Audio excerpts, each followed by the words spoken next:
वह आपकी पांडुलिपि है, वह आपकी मैन्युस्क्रिप्ट है। पांडुलिपि को हम 75 ईयर पूर्व से परिभाषित नहीं कर सकते। ये राष्ट्रीय पांडुलिपि क्या कहते हैं मिशन की अपनी एक जो है योजना है प्रकाशन, लेकिन पांडुलिपि क्या कहते हैं अभी भी है। आऊंगा वहां भी आऊंगा। जी आऊंगा। तो अभी राष्ट्रीय पांडुलिपि मिशन ने जो माना है, क्योंकि मैं वैसे वही चीज पूछ रहा था, पांडुलिपि क्या है वो मैं आपको ब्लैक बोर्ड से जो है उसको अलग अलग करके बताऊंगा। इसमें पांडुलिपि में दो शब्द हैं, पांडु और लिपि, वो दोनों का होता है। तो राष्ट्रीय इसने पांडुलिपि मिशन ने पांडुलिपि किन्हें माना है अपनी परिभाषा में, किसे वो कहेंगे कि हम इसे पांडुलिपि मानते हैं, उसके लिए ये अगर शर्तें वो कंप्लीट करता है डॉक्यूमेंट तो वो उसे पांडुलिपि कहेंगे। उसके संरक्षण के लिए वो अनुदान देंगे। ठीक है, आपका हाथ का लिखा हुआ यदि कोई अभी आपने कुछ लिखा तो उसके संरक्षण के लिए आप एनिमेंट से कहें कि मुझे इसका कंजर्वेशन प्रिजर्वेशन के लिए आप दे दीजिए, वो नहीं देगा क्योंकि वो शर्त में लागू नहीं होगा। ठीक है, बाकी आपके हाथ से लिखा हुआ सब आपका मैन्युस्क्रिप्ट है। वो जो है जो फिल्मों की जो स्टोरियाँ लिखते हैं वो भी सब जो है उनकी स्क्रिप्ट ही है और उसको स्क्रिप्ट शब्द का ही प्रयोग करते हैं वो लोग। ठीक है, तो पांडुलिपि स्पेशल। ठीक है, तो पांडुलिपि में दो शब्द हैं, पांडु और लिपि। पांडु प्लस लिपि इन दो शब्दों से मिलकर के पांडुलिपि शब्द बना है। अर्थ में जाएंगे जी, लेकिन पांडु एक आगे कहीं बड़ा पांडु है ना। ये पांडु ये पांडव थे ना, पांडव के पिता कौन थे? पांडु थे। क्यों नाम पांडु पड़ा उसका? पीला रंग था।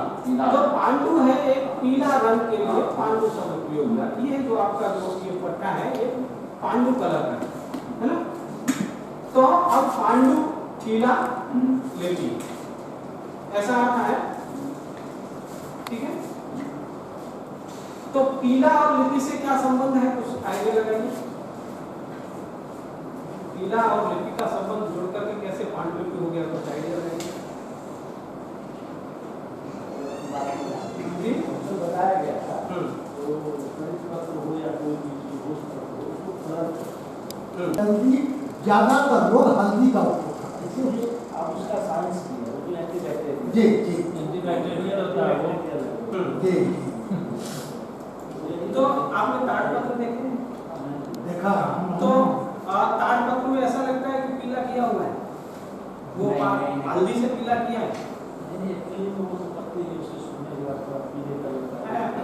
अर्थात आपका जो हाथ से लिखा हुआ कोई आपका जो हस्तलेख है, जिस साधन पर लिखा है, क्योंकि उस समय हमारे पास लिखने का साधन सिर्फ ताड़पत्र या भूर्ज पत्र थे।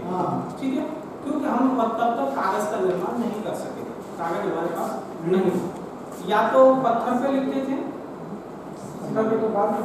नहीं पत्थर पे उससे भी पहले पांडुलिपियां ये ताड़पत्र भोजपत्र की जो है बात की है, लेकिन पत्थर पे लिखने की उससे पहले परंपरा है। उससे पहले पहले की है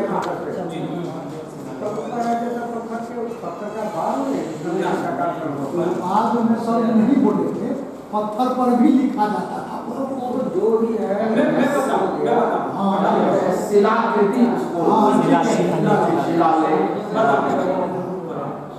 तो हाँ, जो पांडु और लिपि क्यों नाम पड़ा इनका, दरअसल जब ताड़पत्रों या भोजपत्रों पर लिखा जाता था, लिख करके उनको सुरक्षित रखा जाता था, वो धीरे धीरे जब सूखने पर जो है पीले पड़ जाते।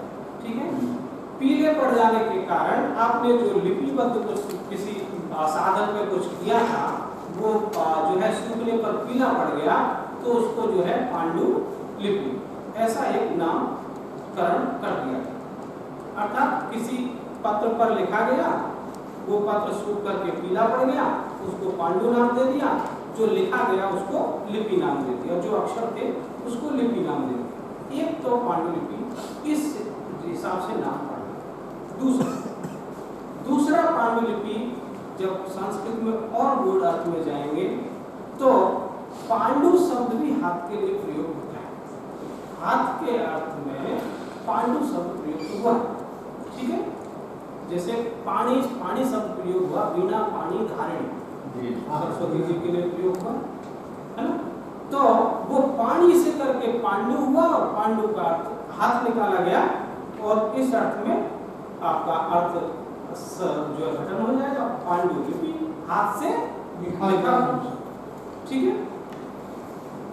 पांडुलिपि लिपि शब्द लिखना ही लिपि नहीं है, सिर्फ लिखना मात्र ही लिपि नहीं। लिपि शब्द की निष्पत्ति हुई है संस्कृत के लिप धातु से। जो लिपि में जो अच्छा, आप में से संस्कृत के कितने लोग हैं? एक मिनट, हाँ मुझे थोड़ा सा ये परिचय आप लोगों का भी, आप कौन कौन से, सिर्फ आपका नाम, कहाँ से आए और आपका फील्ड क्या है, किस उस लिपि को देख कर जी, हाँ उस निशान को देख करके आपको पता चला कि इन्होंने ऐसे लिखा है। या 10 दिन बाद या 1 घंटे बाद भी बता दें कि इसने ऐसा कहा, ये बात हुई। यही तो लिपि का काम है ना। तो वो जो उन्होंने लिपा, उसकी जो कुछ रेखाएं वो दिख गई आपको, इन्होंने किस दिशा डायरेक्शन में लिपा है और ये ऐसा है, इस निशान से ये निशान बता रहे हैं। वहीं से लिपि जो है शब्द लिखने के अर्थ में प्रयुक्त हुआ। वो बताया उसने कि ये जो है इन्होंने इस दिशा में लिखा है, वो सिर्फ जो चिन्ह बने उन्होंने बता दिया, ठीक है।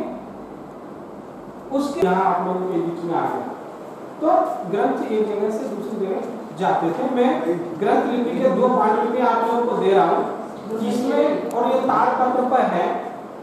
ये 2 इसलिए दे रहा हूँ, 2 इधर से 2 इधर से। एक ताड़पत्र में दोनों तरफ से लिखा है, एक ताड़पत्र में सिर्फ एक ही तरफ लिखा है। दोनों को आप ऐसे पलट के देखिएगा जिससे आप लोगों को पता चल जाए कि इसमें क्या कहानी है। दूसरी बात, सारे अक्षर इसमें ग्रंथ लिपि में ताड़पत्र में जो लिखे जाते थे वो अक्षर खोद के लिखते थे। खोद के मतलब कुरेद कर, अर्थात एक नुकीली पेन होती थी, सुई जैसी एक कील होती थी, और ताड़पत्र ये उस समय बड़ा जो है कैसा होता था, मुलायम होता था। बाद में पीला पड़ा और ऐसा हुआ, उस समय बहुत सॉफ्ट होता था, इसको आप गोल कर सकते थे, ठीक है। इस ताड़पत्र पर वो आसानी से कुरेद करके खोद करके लिखते थे। जैसे कि पत्थरों पर शिलालेख लिखते समय टाकी हथौड़े से ऐसे खोद के लिखते हैं, उस प्रकार से यहाँ खोद करके ही लिखा गया है, लेकिन वो यहाँ साधन अलग है, टाकी हथौड़ा नहीं, क्योंकि ये पत्थर नहीं है, बहुत ही मुलायम ताड़पत्र है। उस पर आप एक नुकीली लोहे की कील से वो अक्षर को जो है कुरेदेंगे। जैसे जैसे कील चलाएंगे उसमें वो गड्ढा हो जाता है।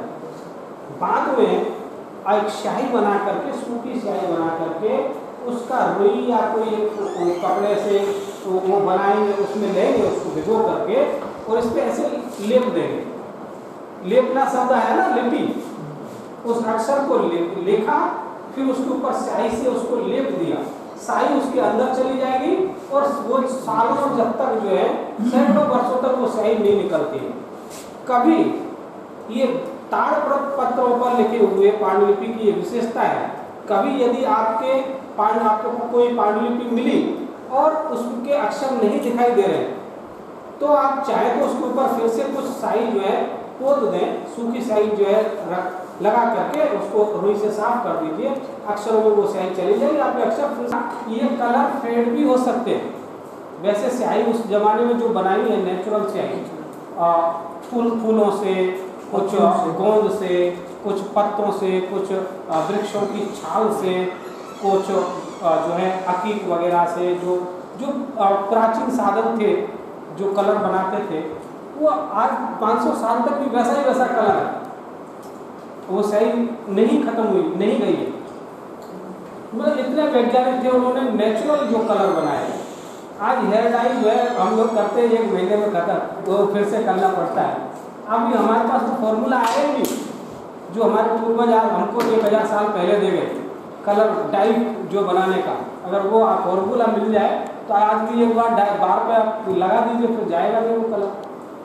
मतलब इतना बड़ा वैज्ञानिक थे वो लोग। उन्होंने ये, हाँ फिर भी अगर इसकी स्याही बाई चांस होता क्या है, कई ताड़पत्र ऐसे भी मिलते हैं कि जिन पर स्याही नहीं लगी होती अक्षरों पर, तो आप फिर से नेचुरल स्याही चाहे तो एक सेम करके एक होता है, सेम की फरी शायद आपने देखा हो, जिसकी सब्जी वगैरह भी बनता है, सेम हाँ बीन हाँ, उसको अगर आप इसके ऊपर जो है फिर से घिस देंगे, अक्षर के अंदर वो जो है थोड़ा काला कलर उसका चला जाएगा, अक्षर आपका चमकने लगेगा। ऐसे भी स्याही भरते थे नॉर्मली।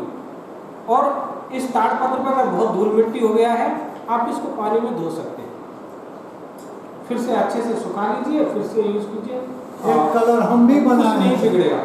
तो लेकिन वो जब धोते हैं तब एक एक्सपर्ट की जो है सलाह लेनी पड़ती है, उसके निर्देशन में होता है। कुछ काम थोड़ा इस पांडुलिपि से जो रिलेटेड होते हैं उनको पूछ करके करना चाहिए, ठीक है। तो मैं आपको 2 पांडुलिपियाँ दे रहा हूँ, एक में दोनों तरफ लिखा है, एक में एक तरफ लिखा है। ये ओरिजिनल ताड़पत्र है, ग्रंथ लिपि में है सर, ग्रंथ लिपि में है, खोद करके ये अक्षर लिखे हुए हैं। ये सर कितनी पुरानी है? ये कितनी पुरानी? ये लगभग 800 साल पुराना है, आपको हाथ में लेकर के पता चल जाएगा। ओरिजिनल कैसे सर? ओरिजिनल मेरे साथ पुराना है, ये कैसा है? जी है जो है ओरिजिनल है, ओरिजिनल मैन्युस्क्रिप्ट है, नहीं ग्रंथ दक्षिण जी आपके हाथ में आएगा, आपको पता चल जाएगा। जो है कोई लिपिकार का नाम बताइए। क्या कहते हैं, ये जो है ऑथर, दोनों को फर्क है? नहीं, दोनों हाँ, अलग अलग है। लेकिन लिपिकार तो खैर स्पष्ट ही हो जाता है, हाँ, लेकिन लेखक और ऑथर में भी अंतर है।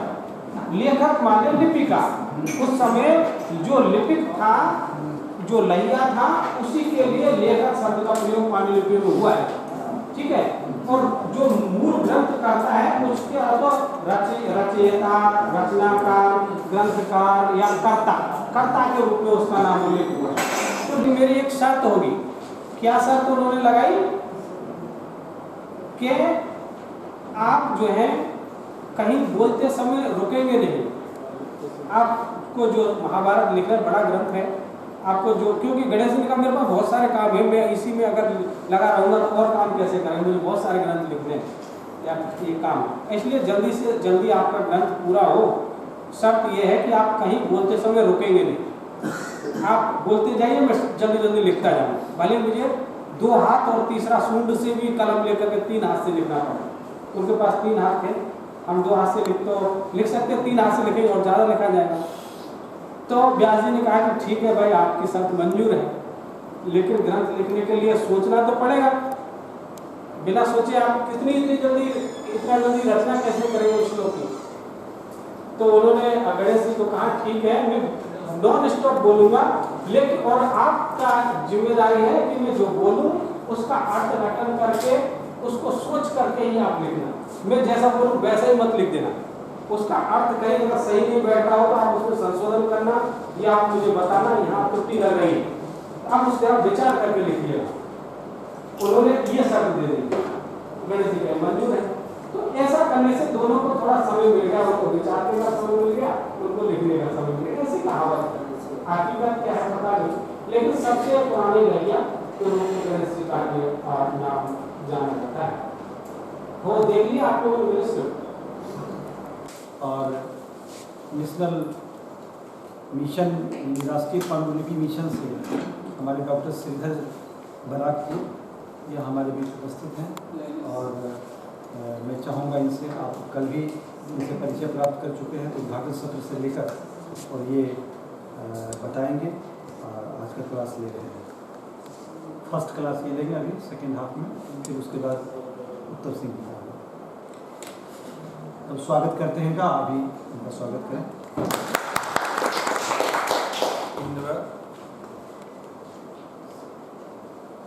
कुछ पता चला लिपियों के बारे में, कुछ जानकारी मिली, अच्छा लग रहा है?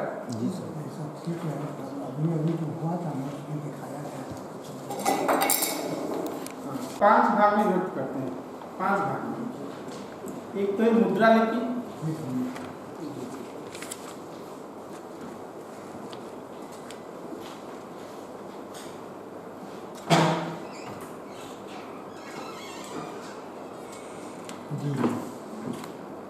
शिल्पलिपि, शिल्प, और एक लेखनी संभवा, लेखनी संभवा, और एक गुंडिका, गुंडिका, गुंडिका, गुंडिका, और एक गुण संभवा, घृण संभवा, घृण संभवा, घृण घृण घृण, संभवा। ग्रीन संभव ना। अब मुद्रा लिपि के बारे में तो कोई ज़्यादा बोलने की जरूरत नहीं है। आपको पता है जो राजा महाराजा के समय में जो मुद्रा चलती थी उसमें उनका जो कुछ लिखाई होती थी हाँ, वो त्रिकोण टाइप का होता है, वो उल्टा लिखा होता है, जैसे कि उसमें ठीक तरह से पढ़ सकते हैं। जो उल्टा छपेगा तब ना आएगा, जी, ये होगा मुद्रा। और एक शिल्प जो है शिल्प माने पत्थरों पर जो पत्थरों पर, हाँ, अजंता, एलोरा, हाँ, खंडगिरी, उदयगिरी, सब कुछ जो पेंटिंग वगैरह होता है उसमें भी लिपि के प्रयोजन होता है। और एक लेखनी, जो लेखनी मतलब जैसे कलम से पहले जो होता है, कौन सा जो मयूर का जो मोर पंख के का बना करके हाँ। जो गणेश जी लिखे थे, जी, माने अथी में रामायण का, अथी में हाँ, महाभारत, व्यास विरचित हाँ बस गणेश बस जी मैं का महाभारत, महाभारत बस वही लेखनी था। वही। और एक है घृण, घृण संभव। घृण मतलब पतन हो गया, कीट।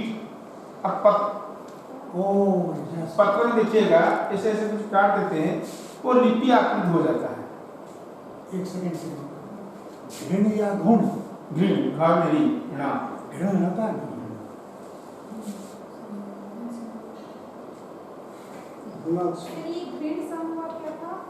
ये जो छोटे छोटे कीड़े होते हैं, अब सूखा पत्ते में देखिएगा वो काटते हैं, वो लिपि के आकार ले लेता है।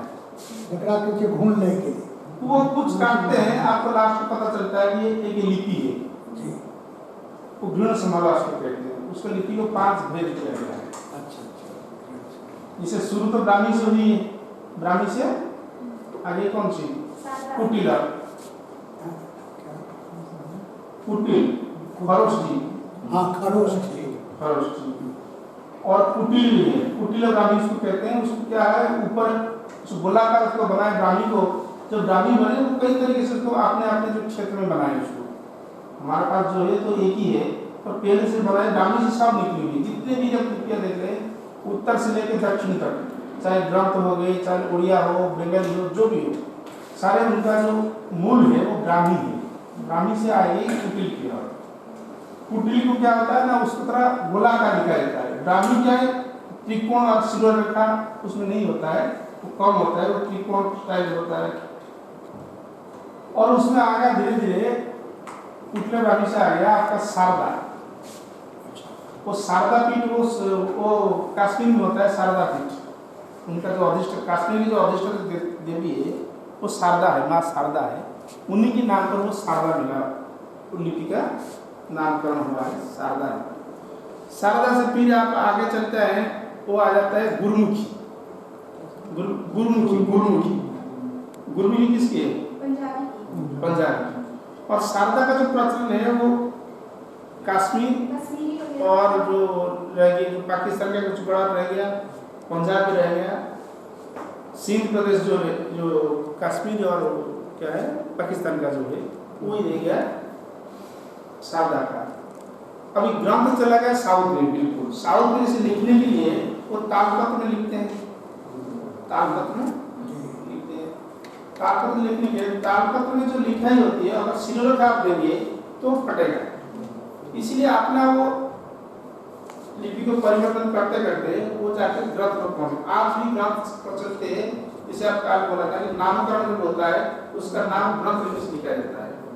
किसी बच्चे का हिंदू कम्युनिटी में किसी का नामकरण होता है, तो पहला अक्षर जो होगा वो ब्राह्मी लिपि से ग्रंथ में लिखा जाएगा।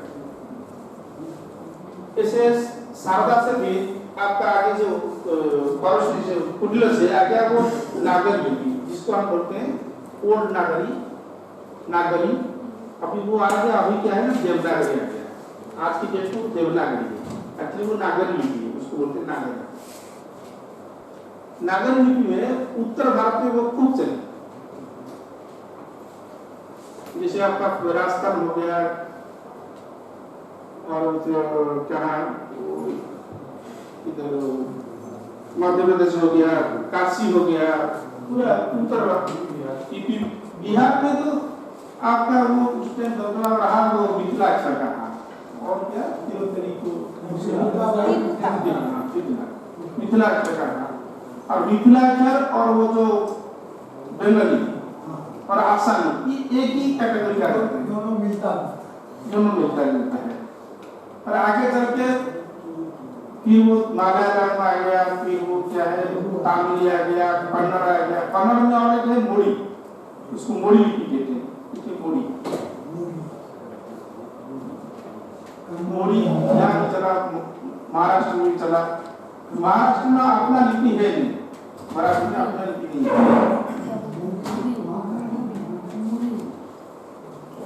और महाराष्ट्र में अपना लिपि नहीं है, वो भी देवनागरी लिपि पर निर्भर करता है। अब गुजराती वो अलग है, मध्य प्रदेश, उत्तर प्रदेश, बिहार। अब नेपाल में भी वही देवनागरी।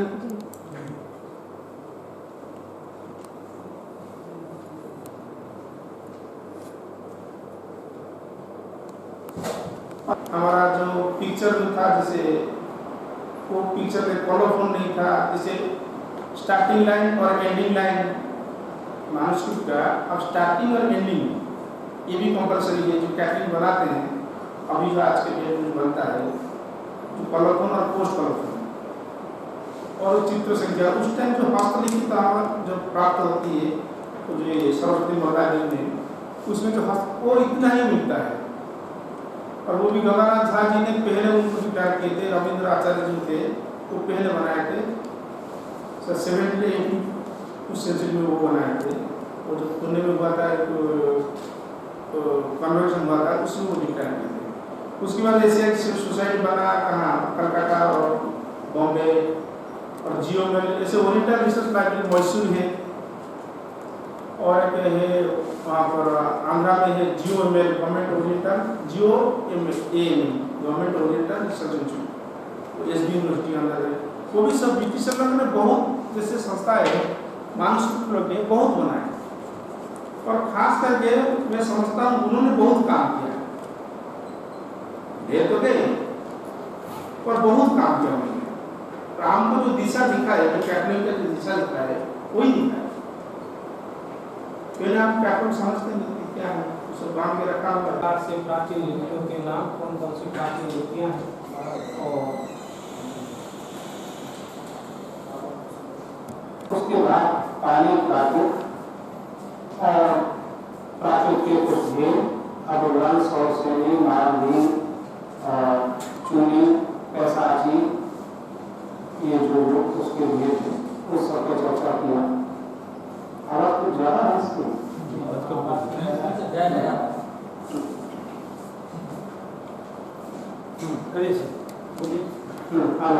अभी थोड़ा जी हाँ हेलो ठीक है, ठीक सुनाई दे रहा है ना आप सबको? जी ठीक है। तो अब हमने जो सुबह में पढ़ा था उसको एक साथ हम कनेक्ट करने की बात चल रही थी कि तो बोलेंगे और फिर हम ग्रामीण लिखेंगे। तो जो है मैं फिर से एक बार उसको लिख रहा हूँ, आप लोगों को दिखाई दे रहा है पहले ही ऐसा इसके हम यहाँ एक तरफ कुछ भाषाओं को लिखेंगे, एक तरफ लिपियों को लिखेंगे और उनका क्या कनेक्शन है, किस भाषा का कौन सी लिपि के साथ कनेक्शन है उसका हम चर्चा करेंगे।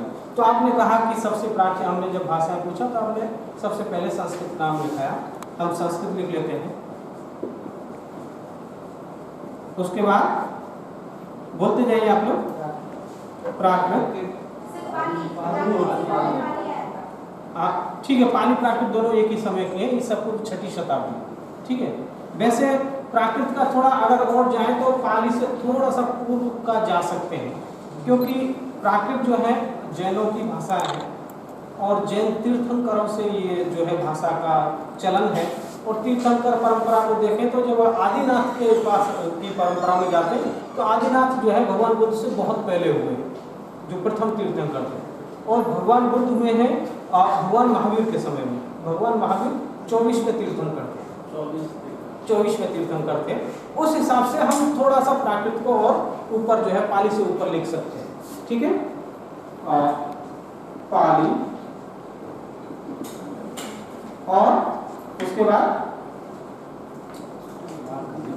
हिंदी और अंग्रेजी लिखेंगे तो जी आप ग्रंथ या मागधी या वो सब नहीं, वो सब प्राकृत के ही अनुसार है, उसको उसी में समावेश कर लें। जी हिंदी, उसके बाद हिंदी लिखने से एक जी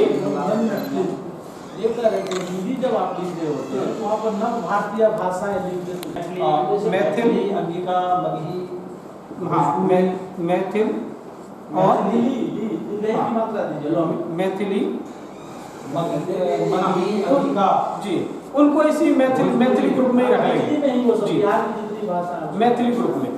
और जी हाँ, ब्रज भाषा भी लिख लीजिए। वैसे गुजराती लिखना चाहूँगा और एक मराठी और एक नेपाली भी यहाँ लिखूंगा। आप कहेंगे नेपाली क्यों लिख रहे हैं? ये है कि नेपाली का कनेक्शन देवनागरी के साथ है। नेपाली अभी भी देवनागरी में लिखी जाती है, मराठी भी किस में लिखी जाती है? देवनागरी में लिखी जाती है, इसलिए मैं नेपाली लिख रहा हूँ। उसके बाद तमिल, तेलुगु रखते हैं हम, और कुछ आएंगे उनको हम लिखते जाएंगे। ठीक है, उसके बाद आप जो है लिपि में आ जाइए। सबसे पहले कौन सी लिपि लिखना चाहिए? ब्राह्मणी लिपि, ब्राह्मी लिख दो। हाँ सर, आप क्या कह रहे थे? देवनागरी संस्कृत के सामने हमको नहीं, इनसे इनका अभी यहाँ लिखने से कोई ये नहीं है, इनको मैं जोड़ूंगा। ठीक है सर, ब्राह्मी, उसके बाद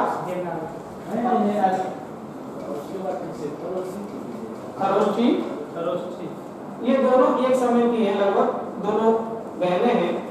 इसमें बड़ी बहन ब्राह्मी है, छोटी बहन खरोष्ठी है। ठीक है, और कोई लिपि का नाम बताइए? गुरुमुखी, गुरुमुखी भी किसी का है, इसके बाद भी है। और ग्रंथ लिपि सर, ग्रंथ लिपि गए वो ग्रंथ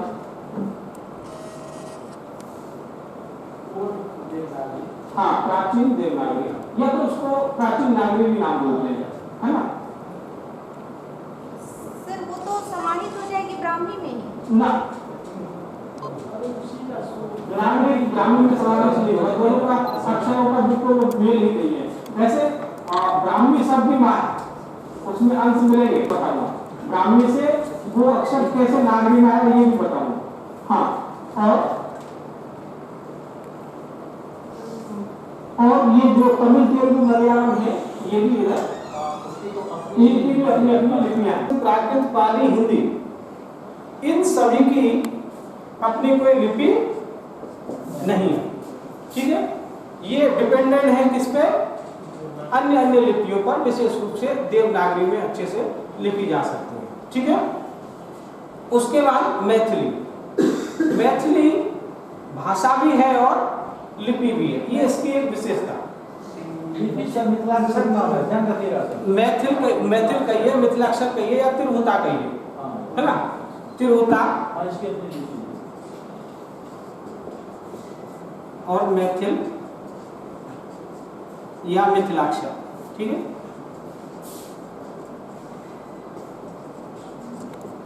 तो मैथिल लिपि भी है, भाषा भी है, एक विशेषता इस लिपि की है। ठीक है, उसके लिपि क्या है? गुजराती भाषा भी है और लिपि भी। ठीक है, मराठी, मराठी भाषा है लेकिन लिपि इसकी देवनागरी है। जिस प्रकार से नेपाली की भी जो है देवनागरी, नेपाली देवनागरी में लिखी जाती है। नेपाल में एक नेवारी लिपि भी चलती है लेकिन वो थोड़ा अलग है, ठीक है। फिर आया हाँ नेवारी लिपि है, मलयालम भाषा भी है, लिपि भी है, ये द्राविड़ ग्रुप की जो है भाषाएं और लिपियां हैं, ठीक है। ये आपका क्लियर हुआ। अब आप कभी जो है हिंदी को जो है ये जो है यानी कि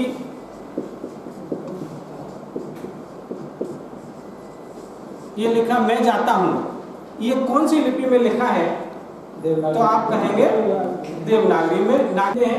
उस समय लिखे गए होंगे। संभावना है कि बौद्धों का जो त्रिपिटक है, सूत्र पिटक, वेद पिटक और अभिधर्म पिटक जो है वो शायद ब्राह्मी में लिखे गए होंगे। और कभी कोई स्तूप, जब कोई किसी कारण से कोई स्तूप गिरेगा या कभी उसकी खुदाई होगी बौद्ध स्तूपों में क्या है, उस समय त्रिपिटकों को लिखवा करके जो है रख दिया। तो ताम्रपत्रों पर ऐसा बहुत जगह उल्लेख मिलता है। गौरीशंकर हीराचंद ओझा जी ने भी अपनी पुस्तक भारतीय प्राचीन लिपिमाला, ये लिख लीजिए पुस्तक का नाम। आपकी लाइब्रेरी में हो तो देखिएगा, नहीं हो तो आप नेट पर सर्च कीजिएगा। लेकिन मैन्युस्क्रिप्टोलॉजी का प्राण है भारतीय प्राचीन लिपिमाला, पांडुलिपि विज्ञान का प्राण है। अगर आप इससे भी एक ये पुस्तक पढ़ लेंगे आपको दूसरा कुछ पढ़ने की आवश्यकता नहीं पड़ेगी। गौरीशंकर हीराचंद ओझा बहुत महत्वपूर्ण पुस्तक है। पांडुलिपि एवं गौरीशंकर हीराचंद ओझा भारतीय प्राचीन लिपि माला। देखिएगा आपके शायद पुस्तकालय में होगी, मुझे बड़ी इम्पोर्टेंट। अच्छा, तो आप नेट पर जरा सर्च कीजिएगा, कुछ लोगों ने नेट पे भी डाली वैसे, और बहुत जगह लाइब्रेरियों में अवेलेबल नहीं है, परंतु मैंने देखा था नेट पे कहीं है भारतीय प्राचीन लिपि माला, ठीक है। नहीं तो आप जाइएगा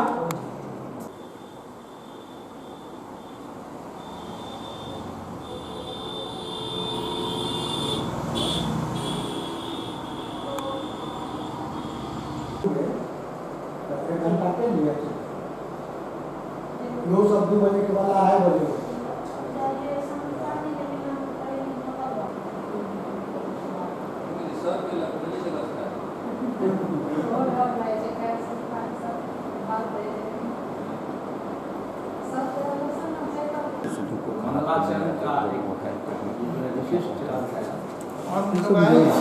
मंगल कामना के लिए मंगलाचरण। हमारा कार्य निर्विघ्न पूरा हो और ये हमारी भारतीय परंपरा है कि जब हम कोई आप घर में पूजा प्रारंभ करते हैं तो किसी मंगलाचरण से ही करते हैं। गौरी गणेश की स्थापना, गणेश से हम लोग स्टार्ट करते हैं। हाँ, वही मंगलाचरण है।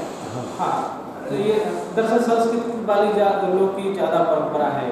हाँ, इस बार में थोड़ा हो सकता है इसमें नया लगता है। तो हम लोग शुरू करेंगे। हम लोग थोड़ा ये आप समरी आपका तैयार है? कल 2 बजे देशासन में पांडुलिपि विज्ञान और पांडुलिपि विज्ञान एवं लिपि विज्ञान के 21 दिवसीय कार्यशाला में डॉक्टर उत्तम सिंह जी रिसोर्स पर्सन के रूप में पांडुलिपि विज्ञान और पुरालिपि विज्ञान शीर्षक पर सारगर्भित व्याख्यान दिया।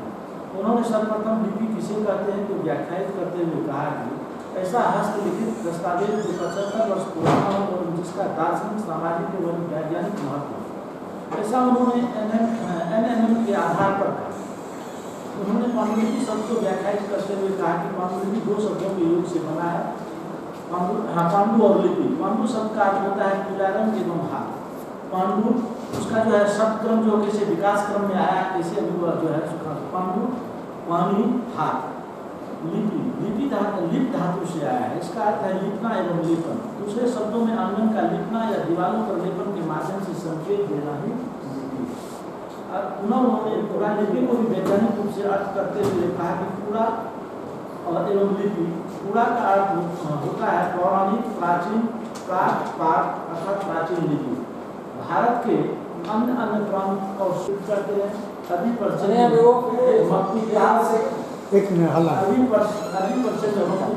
संस्कृत में पांडुलिपि, हस्तलिखित, हस्तलेख, प्राचीन लेख, प्राच्यलेख, प्राकलेख, प्राकलेख, पुस्तक ग्रंथ, मैथिली में पोथी आदि आदि नामों से जाना जाता है। चुनाव उन्होंने पांडुलिपि को लिखने के साधनों को बताते हुए कहा कि तार पत्र, तरित पत्र जिसको हम यहाँ पर तरित पत्र का यूज करते हैं, तार के पत्ते को तरित पत्र, ताल पत्र, भोज पत्र, अग्रूप पत्र, चरण पत्र, वस्तु पत्र एवं बाद के दिनों में हाथ से बना हुआ कागज, ये है पांडुलिपि लिखने की साधन। पांडुलिपि संस्थान के रूप में आचार्य श्री कैलाश सागर सूरी संस्थान पूर्णा गांधीनगर गुजरात में विज्ञान साहित्य के लिए प्रसिद्ध है। यह संस्थान भारत के साथ साथ विश्व की सबसे बड़ी पांडुलिपि संस्थान है। इस पांडुलिपि संग्रहालय में 30,000 दलित पत्र जो अकबर के समय का राजा के समय से जुड़ी हुई बात है। 3,000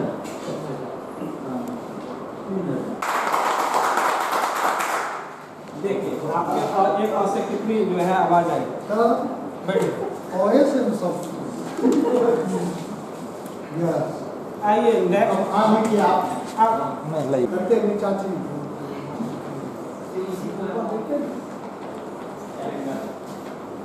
क्या लिखा है? हाँ बिल्कुल। ये कौन सा विषय है? लाइन है सर। हाँ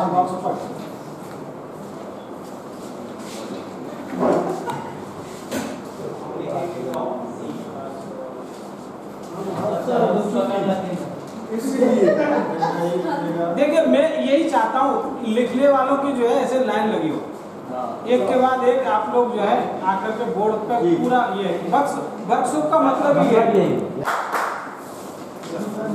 थोड़ा सा जिला पुलिस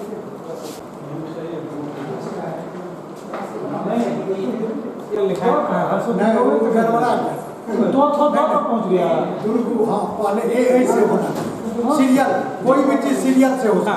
वो अच्छा लगता है। नहीं, इन्हीं में से स्वर में से ही लिखिए। ये जिससे से लिखिएगा इन्हीं में से किसी एक अक्षर को लिख सकते हैं। अभी इतना ही पढ़ा है हमने। हम सुबह है ना नहीं आएगा अभी। आपने क्या लिखा? क। ठीक है, हो गया। हम आगे का और इसमें एक उकार की मात्रा लगा दी तो ये हो गया आपका दीर्घ उ।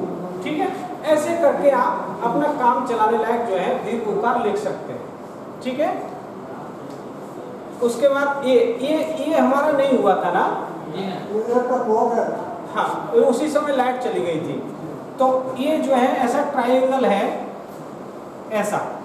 ठीक है, लेकिन कभी कभी ये सिर्फ इधर का होकर के इधर में ऐसे भी होता है। ठीक है, कभी ऐसा तो कभी ये ऐसा थोड़ा घूमता है। वो लहियाओं का जो है थोड़ा कभी कभी वो दूसरी स्टाइल का बना देते थे, या उसको समझने में थोड़ा ये सब तो वो आ की मात्रा है। यदि नीचे जो है राइट साइड में लगती है तो वो उकार की मात्रा है। एक है तो ह्रस्व और दो है तो दीर्घ। उकार की मात्रा दोनों ही, लेकिन दोनों ही राइट साइड में जा रही है। हम जो आजकल उकार की मात्रा ह्रस्व उकार जैसे ये लेफ्ट में किया और दीर्घ उकार राइट में किया, ऐसे करते ना।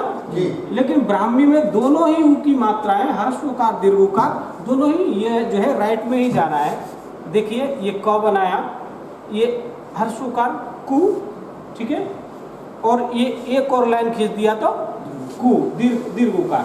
यहाँ पे ऐसा नहीं है कि साहब ह्रस्व उकार है तो ये उ की मात्रा ऐसे लेफ्ट में इधर आनी चाहिए और इधर कर दिया तो दीर्घ उ की मात्रा हो गई, ऐसा नहीं। ठीक है, वो दोनों ही राइट साइड में ही मात्राएं जा रही हैं। लेकिन यदि एक मात्रा है तो वो ह्रस्व है और दो है तो वो दीर्घ है। यही सिर्फ अंतर है। उसी प्रकार से ऐ की मात्राएं भी यदि उस अक्षर के ऊपर लेफ्ट में एक लगी है तो ए और दो मात्राएं लगी हैं तो आई। ठीक है, तो ये ऐसे आप क में एक ही मात्रा लगा करके वो आप ए में एक ही मात्रा लगा करके आप आई बना सकते हैं। ठीक है, फिर है ओ। अच्छा, ए में ए है जी, ए में एक ही मात्रा और लगा दी तो ये आई हो गया। फिर है ओ। ओ जो है अंग्रेजी के जेड जैसा है। ठीक है, उसमें औ करना है जी, औ करना है। हाँ, औ जो है इनमें शिलालेखों में औ नहीं मिला। अशोक के शिलालेखों में औ भी प्रयोग शिलालेखों में प्रयुक्त नहीं हुआ है, क्योंकि प्राकृत में जो है औ का आवश्यकता नहीं है। प्राकृत भाषा के व्याकरण में भी औ नहीं है, औ जो है अक्षर नहीं है, ठीक है। इसलिए वहाँ उन्होंने औ का जो है निर्माण नहीं किया। लेकिन आपको औ बनाना है तो कैसे बनाएंगे? एक काल की मात्रा उसमें लगा देंगे। हाँ, राइट लेफ्ट साइड किसमें? जेड वाला जेड में जेड और मात्रा आप यहाँ लगा करके औ बना सकते हैं, ठीक है। उसके बाद है अंग। अंग कैसे? मात्रा बीच में लगा है, बीच में लगा। जी हाँ, ये यहाँ ये तो लेफ्ट साइड लगा दिया। जी हाँ, लेफ्ट साइड में रहेगा। लेफ्ट में लगाएंगे, क्योंकि वो तो पहले से है। जैसे देखिए ये ओ है, इसमें एक और एक ही मात्रा लगाएंगे तो औ हो जाएगा। उसी प्रकार से ओ में एक ही मात्रा लगा करके इसको हम औ बना सकते हैं, ठीक है। फिर है अंग, अनुस्वार। तो अनुस्वार के लिए ये क्या है? ये कौन सा अक्षर है? ओ है। ये अ है और अ के पीछे यहाँ पे आपका अनुस्वार होगा, ठीक है। अर्थात ब्राह्मी लिपि में अनुस्वार उस अक्षर के पीछे लगता है, उस अक्षर के सर पे ना लगा करके, जो अभी हम देवनागरी में जो कि शिरोरेखा के ऊपर लगाते हैं, उस समय परंपरा थी उस अक्षर के पीछे लगाने की। ये अम हुआ। ये अर्थात एक तो समझ लीजिए कि अनुस्वार के लिए अनुस्वार बिंदु दिया है। जी जी ऐसे लिख करके डॉ जैसा उसमें बिंदु दिया अनो जी दैट इज सेम। जी जी अनामिका के शब्दों में कहा जाए तो माँ की गोद में बैठा हुआ है। हाँ नहीं, ये जी तो ठीक है। तो अनुस्वार देख लिया। विसर्ग के लिए भी वही चिन्ह प्रयुक्त हुआ है जो हम आजकल संस्कृत में प्रयोग कर रहे हैं। यदि और लिखना है तो ये अ बनाया और ये हो गया आपका विसर्ग, वो भी अक्षर के पीछे लगे, ठीक है। ये अंग अ। अब एक चीज आप जो बोल रहे थे रिकार, उच्चारण हर्षी का की मात्रा ऋषि है सर, तो हर्षी का की मात्रा देना जी जी ऊपर से होता है। हाँ, हर्षी का की नहीं, ये मात्रा। प्रश्न इसलिए मेरे दिमाग में आया था क्योंकि ऋग्वेद में भी जो बहुत सारे उसके श्लोक हैं उसमें कई जगह पे ऐसे री का उच्चारण से युक्त शब्द आए, आए होंगे इसलिए आए होंगे, लेकिन यहाँ पे अशोक के शिलालेखों में कहीं रिकार के लिए अलग से कोई अक्षर प्रयोग नहीं हुआ है। आपको रिकार लिखना है तो र में ई की मात्रा लगा करके ही आप री लिखेंगे, ठीक है। यदि आप कोई इन फ्यूचर कोई श्लोक को आप इसमें ब्राह्मी में लिख रहे हैं और आपके पास वो अक्षर नहीं है ब्राह्मी में, तो आप इस प्रकार से एक विकल्प ढूंढ करके उस विकल्प से अपना काम चला सकते हैं। तो ये आपके स्वर हो गए पूरे। स्वरों में कोई समस्या, कुछ पूछना है आप लोगों को? बाएं से नहीं होता, दाएं से होता है सर। हाँ, देखिए आप प्लीज आप लोग आपस में इतना ज्यादा ये डिस्कस मत कीजिए, ठीक है, हो गया। आपको भी खाली मैं यही वो आंसर चाह रहा था कि एल जैसा होता है, उसमें ज्यादा मुझे उम्मीद नहीं थी कि उससे आज अलग बढ़ के कुछ उत्तर आएगा। तो एल जैसा जो है ऊ है, फिर ऊपर बनाने के लिए क्या करेंगे? एल आकार का ऊ बना करके उसके नीचे एक और उकार की मात्रा को सुंदरता लाने के लिए थोड़ा यहाँ घुमाइए, थोड़ा इसको ऐसे कर दीजिए। एक्चुअली लिपि का विकास क्रम भी है। हाँ, इस ऐसे करके ये अक्षर एक सुंदर अक्षर बन जाए।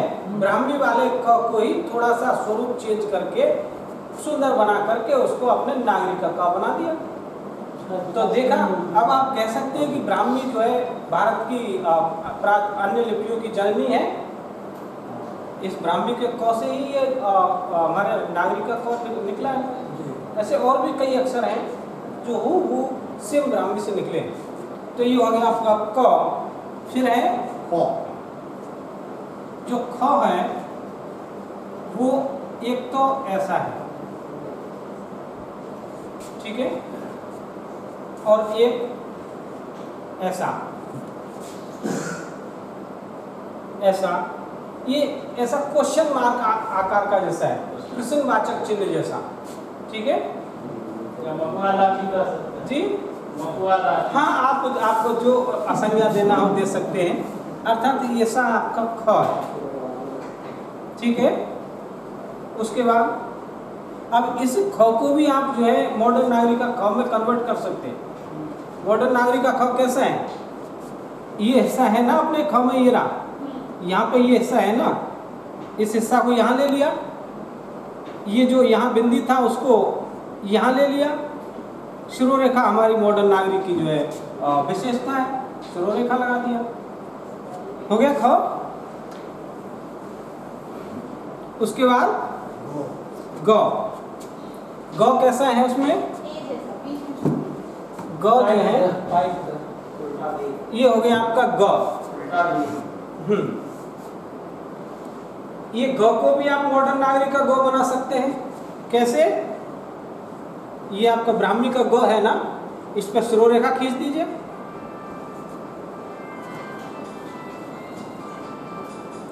ये जो ब्राह्मी का ग है इस पर शुरू रेखा लगा दीजिए, यहाँ से इसको थोड़ा सा गोला बना दिया, ठीक है, और यहाँ जो ट्राइंगल था इन दोनों को यहाँ से थोड़ा अलग अलग कर दिया, एक यहाँ आ गया, एक लाइन को सीधा बना दिया, ये ग हो गया, ठीक है। घ कैसा है,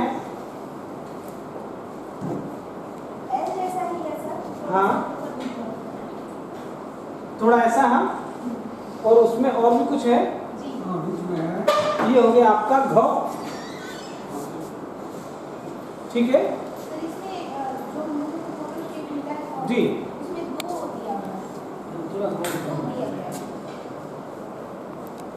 दो क्या, हाँ मतलब इसको थोड़ा सा ऊंचा किया है, ये वाला ना हिस्सा थोड़ा और ऊंचा कर दीजिए, ये भी स्वरूप ऐसा भी मिल जाएगा आपको। ये हो गया आपका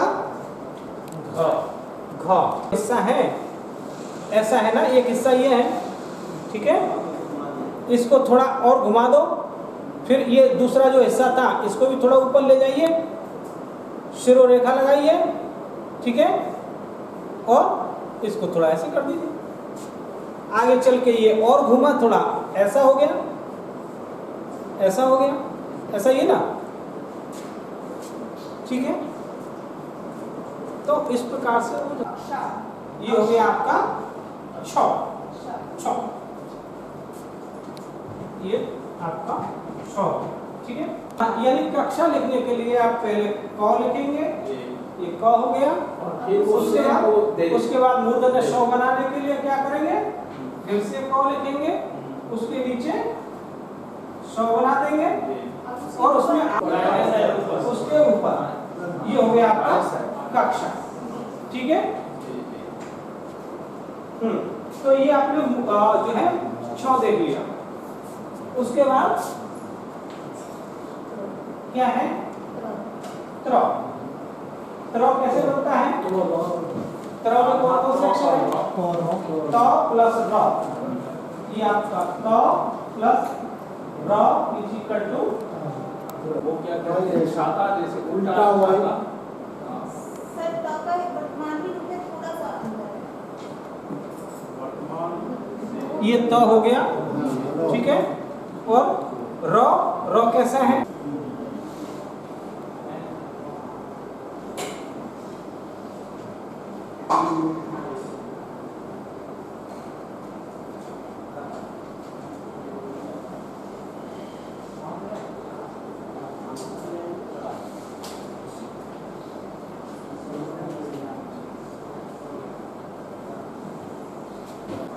ये ठी, दीर्घ इकार है ना, ओके। दूसरा हमने दीर्घ इकार की मात्रा लगाने का क्या प्रयोग बताया आपको, प्रयोग ये वी जैसा, ठीक है, या फिर ऐसा, ये दोनों ही आपको ठीक हो जाएगा। हाँ हाँ, आ की मात्रा यही, इसी हिस्से को थोड़ा आ की मात्रा के रूप में प्रयोग किया, ठीक है, ये जो हिस्सा है इसी को बेस बना लिया, ठीक है। और हाँ, एक प्रकार से आप ऐसे भी बना सकते हैं, ये ठ हुआ, फिर उसमें अ की मात्रा बनाई, फिर उसमें ये ई की, यहाँ थोड़ा स्पेस ज़्यादा घेरेगा, थोड़ा स्पेस की बचत के लिए वो कभी कभी उसके ऊपर ही मात्रा ऐसे लगा देते थे, ठीक है। ये दीर्घ इकार हो गया। उसके बाद कौन सा अक्षर आएगा, थूक। थूक कैसे लिखाएंगे? थ के नीचे ये उ की मात्रा लगा दीजिए, ये हो गया टू, ठीक है। या फिर नीचे लगा देंगे, ये हो गया आपका ठू, ठीक है। फिर दीर्घ उकार की मात्रा कैसे लगेगी? इसमें नीचे दो लगाएंगे, ये हो गया आपका ठू। और या फिर नीचे ये, या फिर तीसरा प्रकार कैसा है? ठ बनाया और उसके नीचे ये वी जैसा लगा दिया, ये भी आपका ठू हो गया, ठीक है। उसके बाद ठे, ये ठ बनाया, इसमें एक ही मात्रा, क्योंकि एक ही मात्रा हमेशा होता है उस अक्षर के लेफ्ट साइड में, बाएं साइड में लगता है, ठीक है। ठे हो गया। फिर ठई करने के लिए दो मात्रा लगाई, ये हो गया आपका ठई। और वी आकार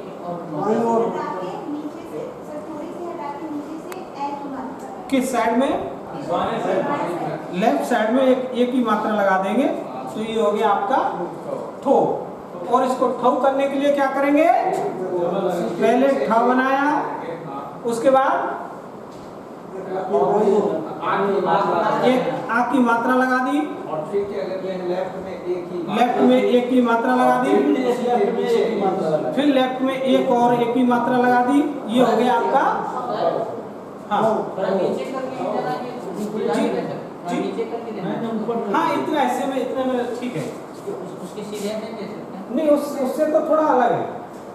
मेरा वहां बताने का मतलब ये था कि वो श्रो रेखा जैसा ना लगे, दोनों में अंतर दिखाई देना चाहिए। कुछ अक्षरों में ऐसे नहीं लगेगी आपकी, जैसे ये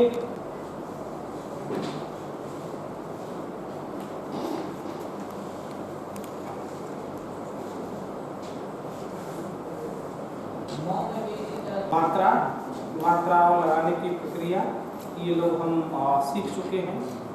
हम लोगों ने कुछ आप बता दीजिए, तो मैं आप लोगों को बताने को तैयार हूं। जिसमें ब्राह्मी लिपि सामान्य परिचय, ठीक है, ये हो गया। उसके बाद दूसरा वाला पेपर निकालिए, ब्राह्मी लिपि एक परिचय।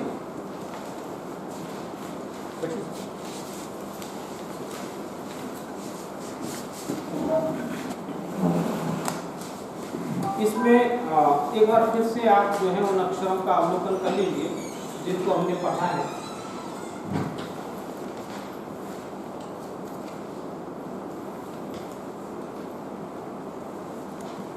देखें, आ ई के दो प्रकार बताए हैं कि ये जो वो जो चौकी इसलिए वाला जो चिन्ह है वो कभी एक बिंदु ऊपर दो बिंदु नीचे, तो कभी दो बिंदु ऊपर एक बिंदु नीचे। जिस प्रकार से हमारा ए कभी जो है लेफ्ट साइड में हो जाता है, कभी राइट साइड में घूम जाता है, ऐसे ये भी जो है थोड़ा घूमा है, ठीक है। ऊ आप लोगों ने देख लिया। ए के तीन प्रकार, ठीक है। ओ भी जो है इसी प्रकार से दो तरह से बना है। क ख के दो प्रकार आपको हमने बताया, ग घ च छ ज भी दो प्रकार का है, झ य ट ठ ड ढ ण और त के तीन प्रकार, ठीक है। ये तीन प्रकार का तो हम आपको बताए, थ द ध पुनर र है ये रस्सी का, ठीक है। यहीं से फिर आपका जो है ये रा रस्सी ऐसा कहने, शायद इसीलिए नाम ऐसा कहने लगा होगा कि रस्सी जैसा आकार का होता है, ठीक है। उसके अलावा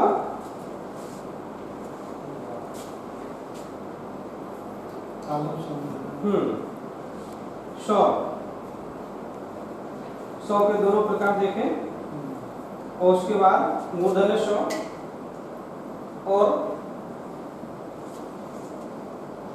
ह, ठीक है।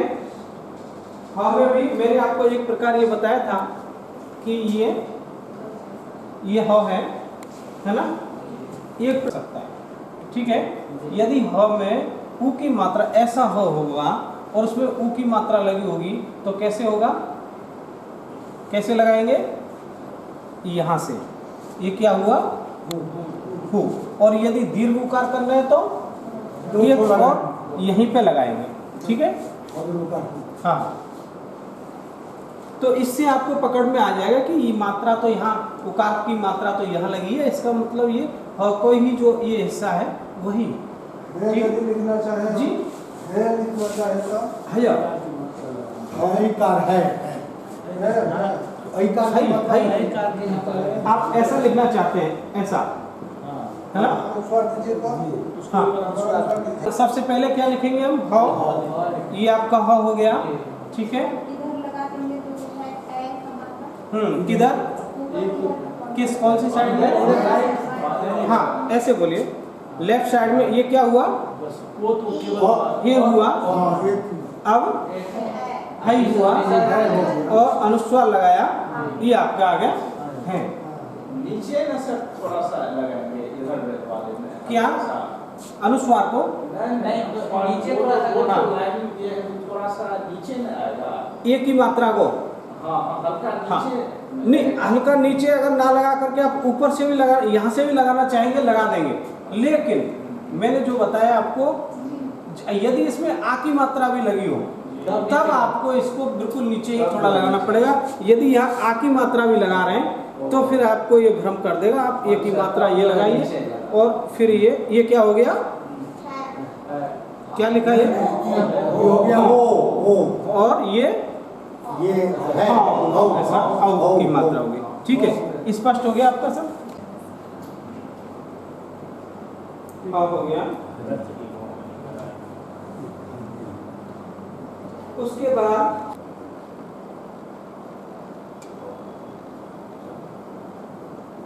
ठीक है, वेरी गुड, ठीक है होगा। कुछ थोड़ा सा कुछ सुधार की आवश्यकता है किसी अक्षर में, जी जी, किसी में और एनएमएम के द्वारा जहाँ कहीं भी इस तरह के 21 दिवसीय 45 दिवसीय वर्कशॉप होता है, उसमें भावनाथ बाबू को रिसोर्स मैं स्वागत हो गया, हाँ स्वागत हो गया। आपको स्वागत के लिए सबसे पहले मैं अपने organizing secretary doctor Ashok Kumar ji से मैं अनुरोध करना चाहूँगा कि बुके देकर भावनाथ बाबू को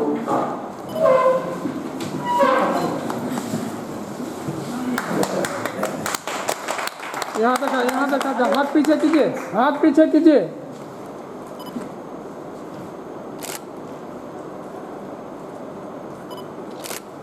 ठीक है।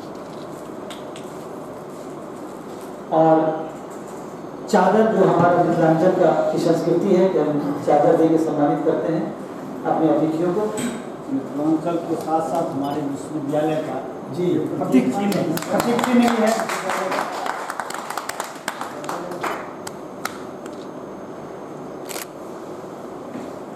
ठीक है।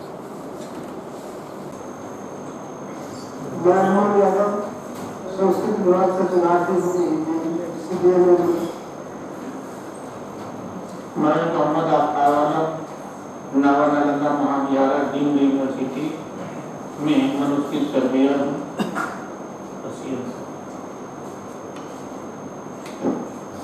मैं त्रिलोकनाथ झा, सहायक प्राध्यापक एलएन कॉलेज बनवा साहब। मैं मृत्युंजय कुमार सिंह, शोधार्थी होने लगी है। अब क्या हुआ कि इस क से 2 शाखा निकली।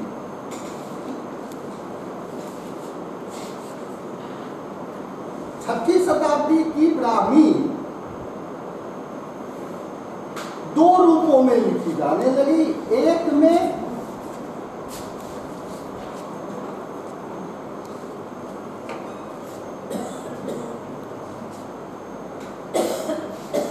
ये रूप आए, ये गोल है, माने गोलाकृति में लिखने की प्रवृत्ति बढ़ी। यह एंगल बना रहा। तो जब हम दोनों रूपों को देखते हैं तो स्पष्ट पत्थर में प्रतीत होता है कि इसमें गोलाकृति है, वर्तुल, स्फेरिकल स्क्रिप्ट।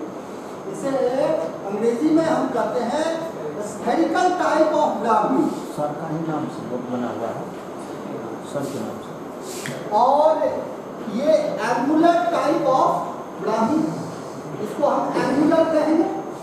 यहाँ पर एंगल बन रहा है, यहाँ भी एंगल बन रहा है, और ये सर के नाम से परम रेखा है। हाँ यही सब। हाँ, एक स्फेरिकल और दूसरा angular. Devanagari spherical type of Brahmi शाखा की लिपि है। आज की जो देवनागरी है उसमें हम देखते हैं गोलाकृति अधिक है, और एंगुलर टाइप आप लोग नोट कीजिए कि गंडक से पूरब, बिहार में जो गंडक नदी है इससे पूरब मिथिला, नेपाल। हम चाहेंगे कि आप सभी सबसे पहले उनका प्रार्थना से स्वागत करें। कभी भी, क्योंकि हमें लगता है कि अगर वो मैं जानने की कोशिश करूं तो अनाधिकृत चेष्टा होगा, क्योंकि स्पेशलाइजेशन का मतलब है स्पेशलाइजेशन। जो आप करते हैं वही कीजिए। आपकी तरफ हमारे तरफ बहुत लोग खड़े हैं, अगर हमारे सब्जेक्ट ये पढ़ाने लगेंगे और इनका हम दोनों कोई रूल नहीं, आप अधिकार पूर्वक मांग नहीं सकते हमसे, हम दे नहीं सकते, और हमारी मजबूरी है कि मैं नहीं दे सकूँ, क्योंकि हमारे पास जो स्क्रिप्ट के पेजेस हैं, जो मैन्युस्क्रिप्ट है, अगर उसको 10 आदमी को दिए तो लागने के लिए कुछ बनेगा नहीं। आपको मैं बता दूं, मेरे यहाँ कलेक्शन में, BHU के कलेक्शन में ऐसे मैन्युस्क्रिप्ट है जो गोल्डन इंक से लिखा है। अगर उसको हम जला दें, जला के राख के रूप में हमारे पास अवशेष जो बनेगा उसमें गीता 7 स्वर्ण अक्षरों से लिखा गया, लेकिन वो क्या हमारी लाइब्रेरी की शोभा बढ़ाने के लिए और हमारी विवशता है कि अगर हम दे दें तो हमसे पहले RTI पहुंच जाता है। मैं आपको देने के लिए जब तक चल रहा हूं तब तक RTI आ जाता है कि किस रूल के तहत आपने दिया है, और अगर आप अनाधिकृत चेष्टा किया, उसको किसी तरह से कन्वर्ट किया, तो आता है मार्केट से ये इंफॉर्मेशन की आपने इसको मार्केट में सेल, क्योंकि डिजिटाइजेशन के द्वारा हम मैन्युस्क्रिप्ट को उपयोगिता को बढ़ा सकते हैं। अगर बढ़ाएं तो कहां तक? डिजिटाइजेशन कर दिए। अब बताइए, हम डिजिटल प्रिजर्वेशन की बात करते हैं, ये पेन ड्राइव में डिजिटल फॉर्मेट में था, हम जिसको देख रहे हैं उसको तो प्रिजर्व ही नहीं कर पा रहे हैं। जो हमारे आंखों के सामने है उसे हम प्रिजर्व नहीं कर पा रहे हैं, तो जिसको देख नहीं रहे हैं उसको कैसे प्रिजर्व आप कीजिएगा? इसकी पूरी संभावनाएं थी कि मेरे पेन ड्राइव में डिजिटल फॉर्म में था, पेन ड्राइव यहाँ ओपन ना होता, क्या करें, कब पूछे, कब धूप दिखाएं, कब हीट दे, कब कौन सा ट्रीटमेंट दे, मैन्युस्क्रिप्ट, और इसको कोई दिखता ही नहीं है। क्या डिजिटाइजेशन प्रिजर्वेशन के लिए उपयोगी है? आज गवर्नमेंट ऑफ इंडिया करोड़ खर्च कर रहा है, और मेरा अगर अपनी व्यू माना जाए तो digitisation not for preservation, digitisation is not for preservation.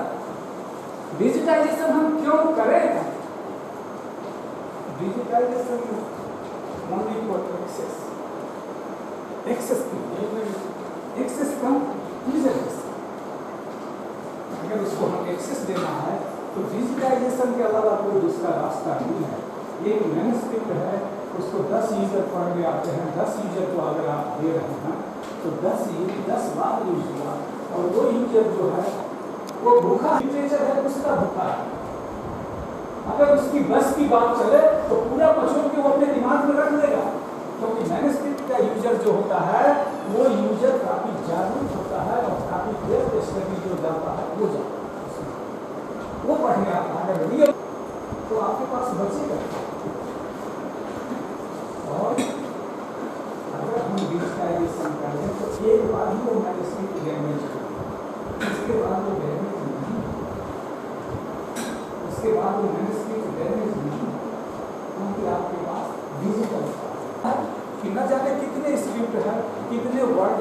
कितने लेटर हैं, उसके मैट्रिक्स बनाइए तो कितने कॉम्बिनेशन होता है।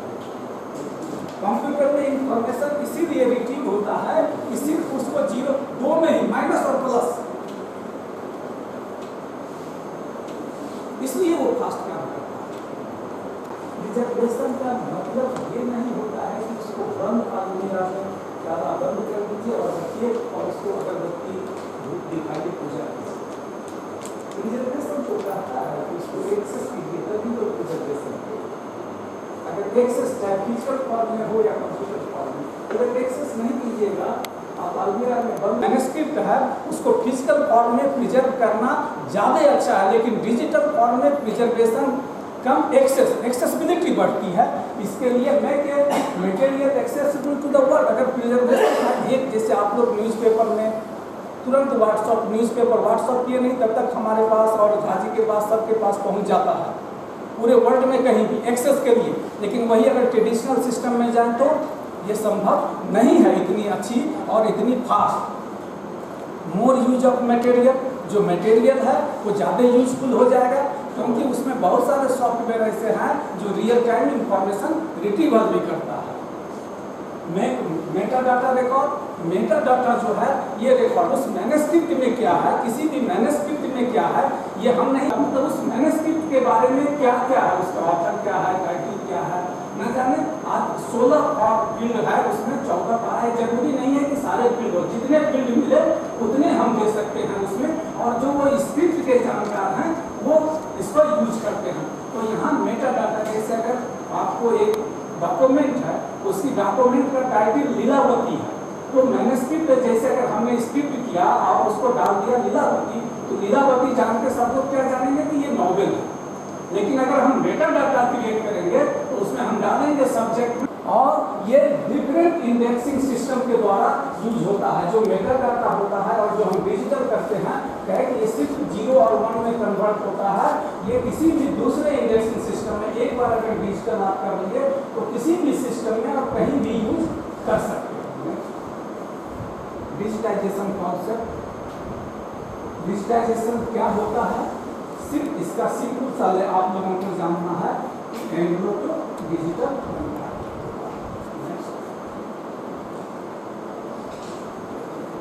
दिखता है उसका मतलब ये होता है कि उसमें DPI अधिक है। स्क्रीन पे बड़े बड़े पिक्चर जो आप देखते हैं पिक्चर हॉल में बहुत बड़ा बड़ा पिक्चर्स होता है करेक्ट, उसका DPI अधिक होता है। तो क्या अधिक DPI में हमें करना चाहिए, अधिक DPI में करिएगा तो क्या होगा, उसकी डेंसिटी बढ़ जाएगी और उसको स्टोरेज कैपेसिटी अधिक मिलेगा, रिट्रीवल में डिफरेंस होगा। तो किसी भी डॉक्यूमेंट के लिए कितनी DPI जरूरत हो, जितना वो इजीली रीडेबल हो उतना भी उतनी ही DPI में कीजिए और इतना कम भी मत कर दीजिए जिससे वो पढ़ा ही न जाएगा। 75 और लेस देन 75 DPI कर देते हैं तो कंप्यूटर पे जब उसको रीड कीजिएगा तो दिखेगा, लेकिन प्रिंट स्कैनर आज मार्केट में बहुत तरह के स्कैनर है। इसमें आप कोई भी कहे कि बजट और जरूरत दो चीज का कॉम्बिनेशन कीजिए और जो जरूरत हो वही स्कैनर। ये नहीं कि अधिक पैसे खर्च कर रहे हैं तो आपको अधिक अच्छे स्कैनर मिल जाएंगे, लेकिन वो अच्छे स्कैनर यूज भी होना चाहिए। और डॉक्यूमेंट के नेचर पे भी अगर आज ऑटोमेटिक स्कैनर है जिसमें अगर आप बुक डालिएगा तो पेज वो ऑटो टर्न होता है, लेकिन मैन्युस्क्रिप्ट अगर डाल दीजिएगा तो ऑटो टर्न करने की जरूरत नहीं क्योंकि वो मैन्युस्क्रिप्ट बचेगा ही नहीं। तो कुछ स्कैनर्स के फोटोग्राफ्स हैं, आप देखिए इस तरह के स्कैनर्स आते हैं। नेक्स्ट होते जाए, next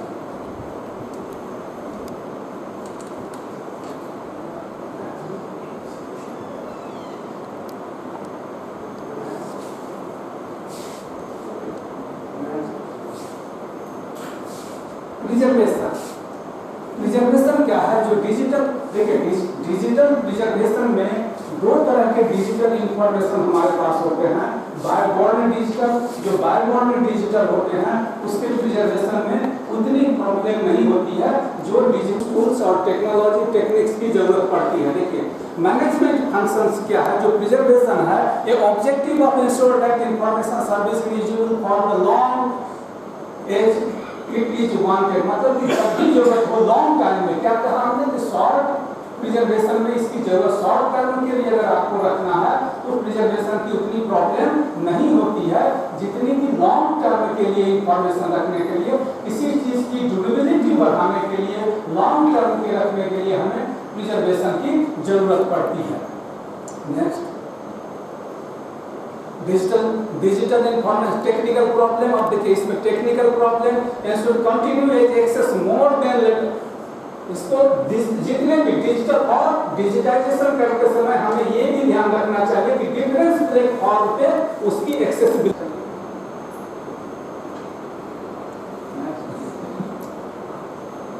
the digital preservation problem क्या है डिजिटल प्रिजर्वेशन में?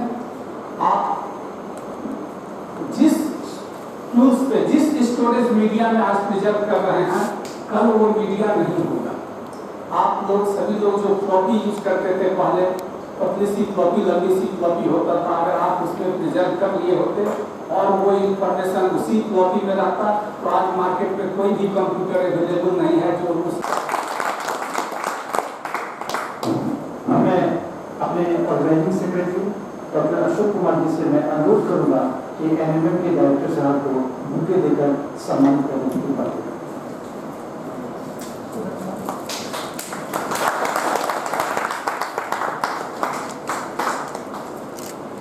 तो आप लोग ये बता रहे हैं कि मैं यहीं था, स्वागत कर रहे हैं, पुष्प से स्वागत किया जाएगा। एक नंबर है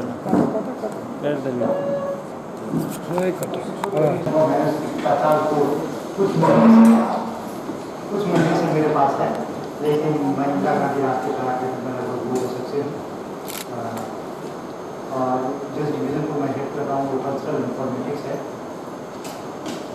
लेकिन आज कल्चर को किस तरह से कंप्यूटर के माध्यम से विश्व के सामने में उपस्थित किया है, ये मेरा फोकस एरिया है और मैं इस पर काम करता हूँ।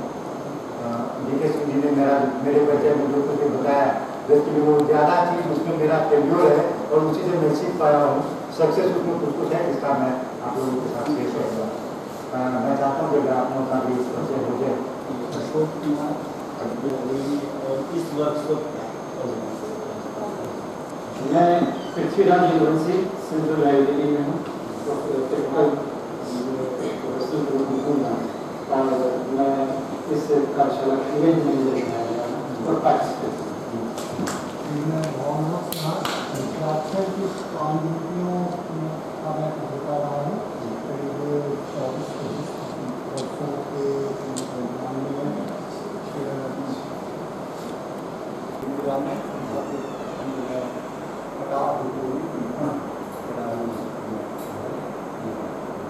और यहाँ पर पिछला में और उसके पांडुलिपि विज्ञान को पढ़ाने के लिए पाठशाला।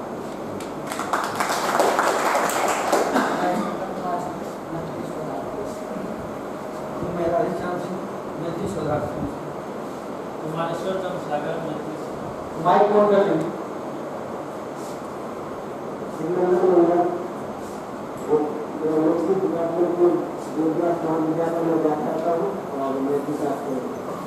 मैं रंजन कुमार मिश्रा देवघर झारखंड से हूँ, library of department of science science.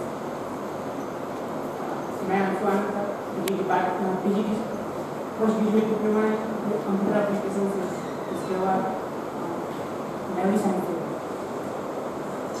मैं कर्पूरी यादव रिसर्च का स्कॉलर मैं दिलवार मनोस्कित सर्वेयर हूँ।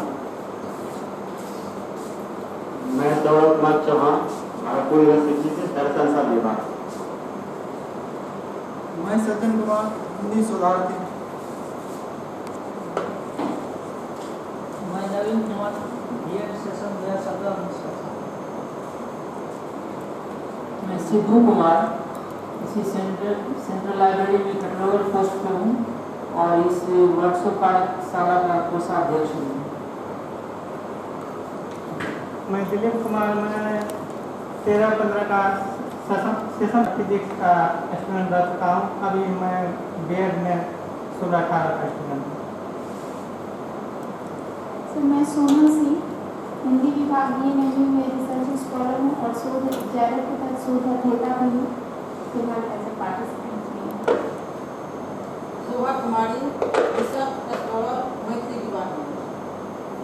मैं प्रणव कुमार वीएन मंडल विश्वविद्यालय से हिंदी में पीजी हूँ, इस बार नेट पर हूँ। निकुंजय कुमार सिंह, हिंदी भारतीय हिंदी विभाग। लोक नाम था सारे प्राध्यापक एवं बनवा बात आती है न्याय पुराण मीमांसा धर्म ये उनको उपांग में हम लेते हैं और ये सारी के सारे भारतीय परंपरा है। और अगर हम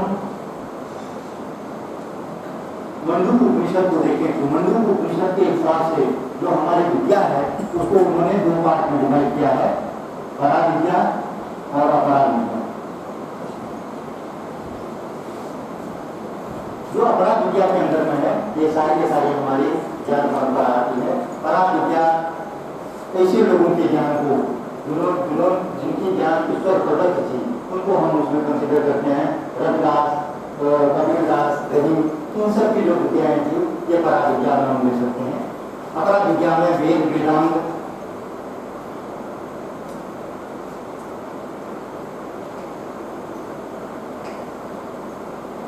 के साथ साथ हम उपांग और उपवेद की बात करते हैं। हम उपवेद की बात करते हैं वो भी अलग अलग जगहों पे अलग अलग टेक्स्ट में अलग अलग डिस्क्राइब किया गया है। और ये जो स्ट्रक्चर है ये मंडूक उपनिषद के बाद जो 14 एक्सटेंशन विष्णु पुराण में और भविष्य पुराण में आती है जहाँ पे उन्होंने उप पुराणों को भी लिया है और उसको मिला करके 18 है। ये जो पुराण है ये अलग अलग जगह के अलग अलग डिस्क्राइब हैं। अगर हम चरणों का उदाहरण लें तो चरणों के हिसाब से ऋग्वेद के 5 वेद हैं, यजुर्वेद के धनुर्वेद हैं, सामवेद के गंधर्ववेद हैं और अथर्ववेद के अर्थशास्त्र हैं। तो इस तरह से 18 विद्याओं की परिकल्पना हम आज के दिन हम लीगल सिस्टम्स की बात करते हैं, मैथमेटिक्स की बात करते हैं, जब हम वेदांत की बात करते हैं और जब हम कल्प सूत्र की बात करते हैं, कल्प सूत्र के अंदर में वरना संस्कृत के हैं ये ज़्यादा नहीं है। जब हम कल्प सूत्र की बात करते हैं तो कल्प के अंदर में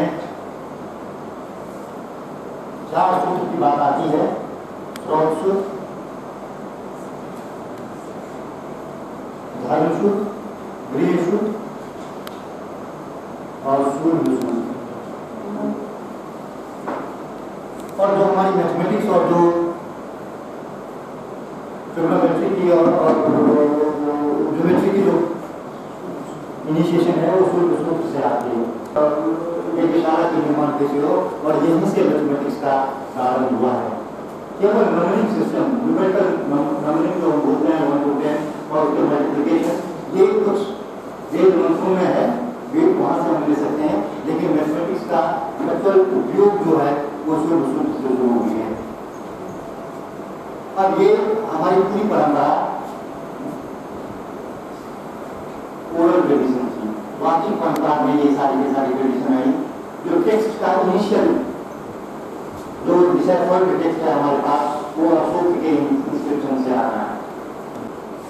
तो हम लगभग 7,000 BC की बात करते हैं, 7,000 साल वाले 5,000 BC की बात करते हैं। लेकिन जो हमारी रेटिंग की ट्रेडिशन है वो अशोक के पीरियड की है और केवल 2300 साल पुरानी है। उसके बावजूद भी ये ट्रेडिशन हमारे यहाँ पे रिजर्व रही, जब लिखने की कोई परंपरा नहीं थी। और आज से 2300 साल से भी अगर हम लें तो 2300 साल पहले केवल कुछ इंस्क्रिप्शन और में हमारी इंफॉर्मेशन आई वो भारतीय ट्रेडिशन है। जिनमें अगर हम नाट्यशास्त्र को लें तो नाट्यशास्त्र के बाद से हमें उसकी ट्रेनिंग मिलती है जिसमें टेक्स्ट के रूप में और टेक्स्ट के फॉर्म में हम लोगों ने उसको डेवलप करके रखा है। तो अलग अलग मटेरियल के जो हमें मिला, कभी तालपत्र मिला, कभी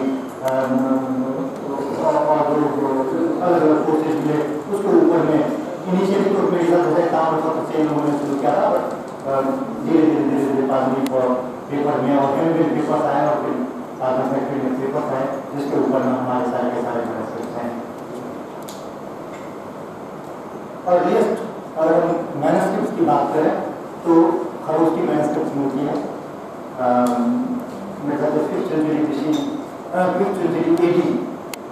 का वो मैनुस्क्रिप्ट है। जो डॉक्यूमेंटेड अगर हम मैनुस्क्रिप्ट की बात करें, जो इंस्टेंट मैनुस्क्रिप्ट की है वो कलकत्ता में आशुतोष गांगुली कलेक्शन में जो डॉक्यूमेंटेड है, मेरे हिसाब से 10th सेंचुरी की है, और उसे 1 करोड़ के करीब मैनुस्क्रिप्ट जो है वो इंडिया में है। एस्टिमेटेड सर्वे है, वो कोई परफेक्टली कोई वेदर नहीं कर सकता है। इस 1 करोड़ के मैनुस्क्रिप्ट में NMM ने पिछले 15 सालों में लगभग 45 लाख मैनुस्क्रिप्ट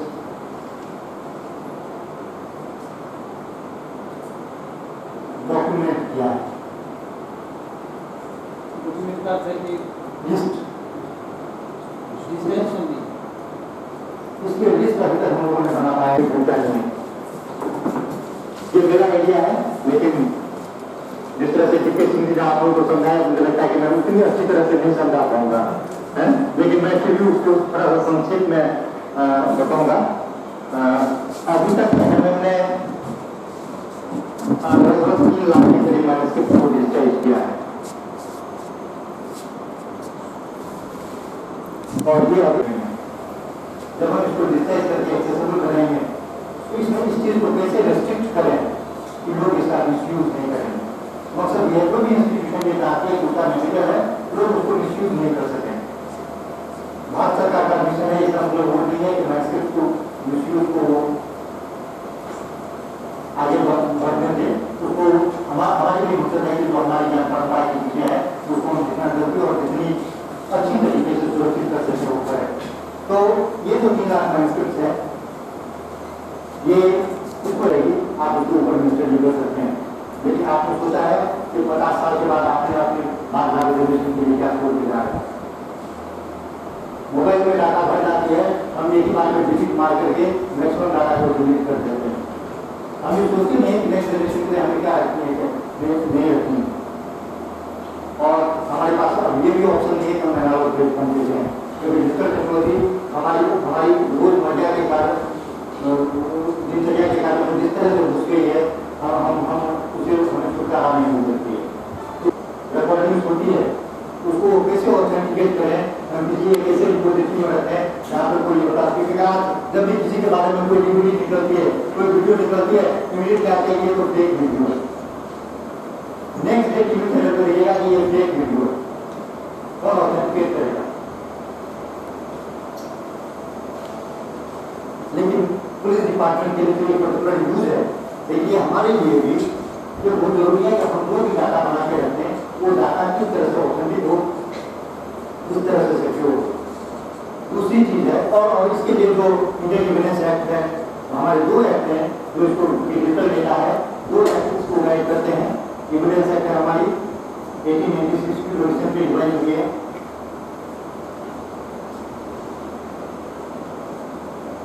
और दूसरी है digital information act.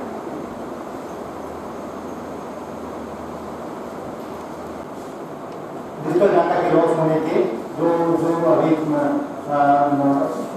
Singh ji ने बताया कि 3 तरह से हमारे डाटा डिजिटल डाटा लॉस होने के चांसेस हैं, क्योंकि जिस फॉर्मेट में हमने रखा हुआ है वो फॉर्मेट बहुत जल्दी ऑब्सोल्यूट हो जाती है, वो मीडिया नहीं रह पाती है, क्योंकि तो फॉर्मेट की बात है, दूसरी मीडिया की बात है, और तीसरा उससे रिलेटेड जो एप्लीकेशन है वो चेंज हो जाती है।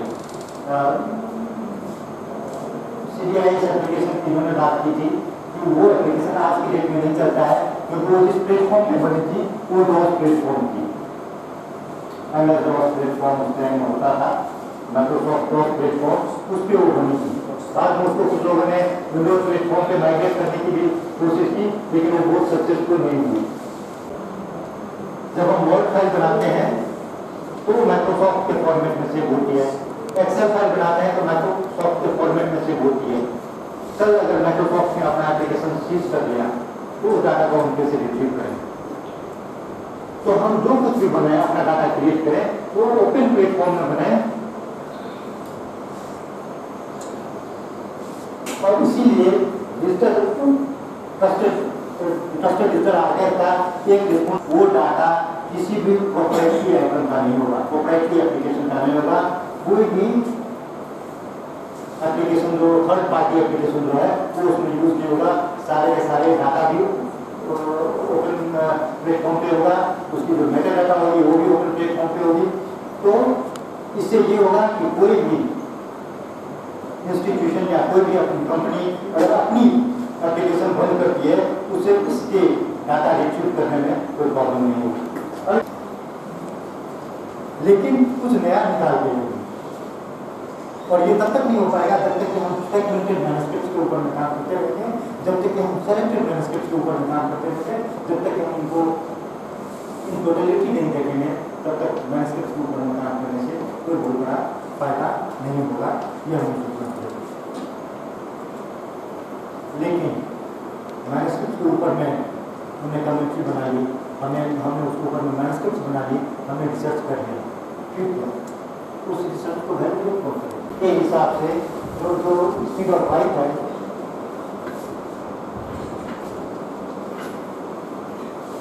वो अप्रॉक्सिमेटली 3 लाख किलोमीटर पर सेकंड।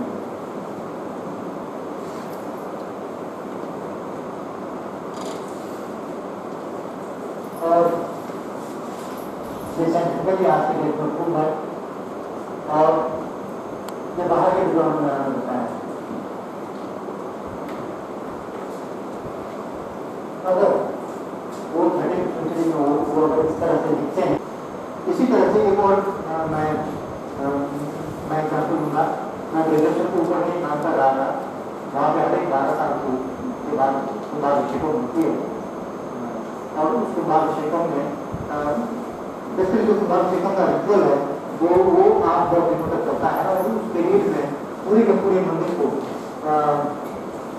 जो देखती है उसको डिकॉन्सेंट्रेट कर दिया जाता है, ये भी 4 पीरियड होती है और उस पीरियड में पूरे मंदिर का कंजर्वेशन होता है और उस कंजर्वेशन के लिए वो लोग एक मेडिकल अष्टबंधन बनाते हैं। ये जो अष्टबंधन है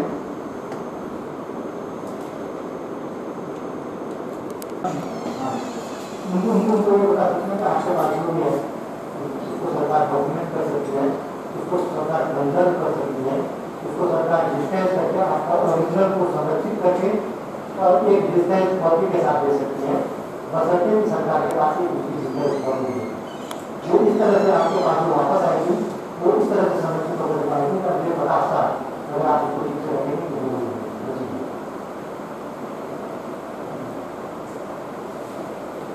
तो मुझे लगता है कि इस तरह से हमारे सब आंसर जो डिवाइडेड और बिल्कुल पुराण से लेकर वेद पुराण सब कुछ को कम समय में इन्होंने बिल्कुल गागर में सागर भरा है, तो हम लोग बिल्कुल नवीन ज्ञान से पूर्ण हुए हैं। इसलिए और सरकार यहाँ आना ही एक इस वर्कशॉप के एक इतिहास के जैसा हम लोग मान रहे हैं। और मैं तमाम प्रतिभागियों की ओर से आनंद सरकार बहुत बहुत आभारी हूँ। एक अनुरोध तमाम पार्टिसिपेंट्स की तरफ से कि सर ध्यान रखिए हमारे क्षेत्र को और इसमें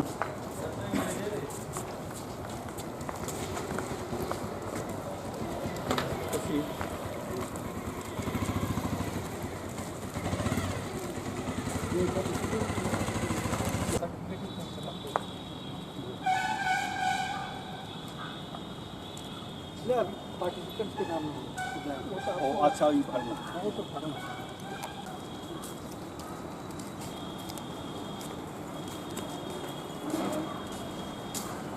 इधर इधर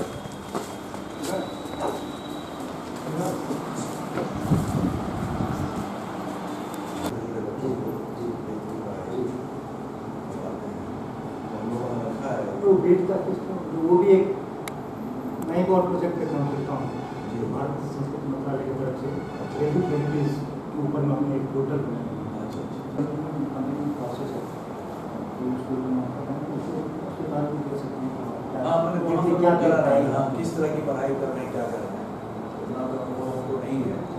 क्योंकि बातें जब चली तो मुझे सुनना खोलना शुरू कि भाई कहाँ क्या हो रहा है।